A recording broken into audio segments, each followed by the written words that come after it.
Welcome back, explorers. Last time we unlocked the arrow language of vectors. Today, we travel into foundation of motion itself, because before humans could build machines or launch rockets, they needed to describe the simplest journey, with numbers, with time, and with meaning.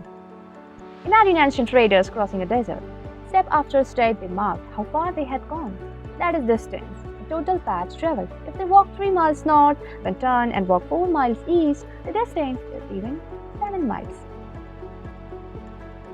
But if you draw a single straight line from where they started to where they ended, that is displacement. And its length? 5 miles found with Pythagoras. The square root of 3 squared plus 4 squared. This can tell the story of your step. Displacement tells the shortcut, your true change in position. Now add time. Suppose a horse covered 10 miles into 2 hours. Divide distance by time and you find its speed, 5 miles per hour. But what if the horse ran 10 miles east versus 10 miles west? The number is the same, yet the motion is different. That is why we needed velocity. Velocity is speed plus direction. It tells us not just how fast, but where to. But motion is really steady. A cart rolling downhill starts slowly, then gains pace. Imagine its velocity go from 0 to 20 feet per second in 4 seconds.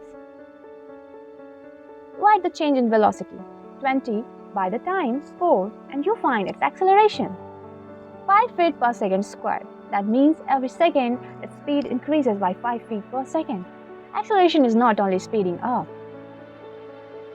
A ball thrown upward slows as it rises. It reverses as it falls. That slowing is also acceleration because velocity is changing. These simple words, distance, displacement, speed, velocity, acceleration, are more than just vocabulary. They are the grammars of motion, the building blocks of kinematics. So let us describe a child running in field, a ship sailing with winds, and even the orbits of planets around the sun. With them, we can begin to write the poetry of physics. Soon, one man will take these words and put them into test of experiments, numbers, and courage.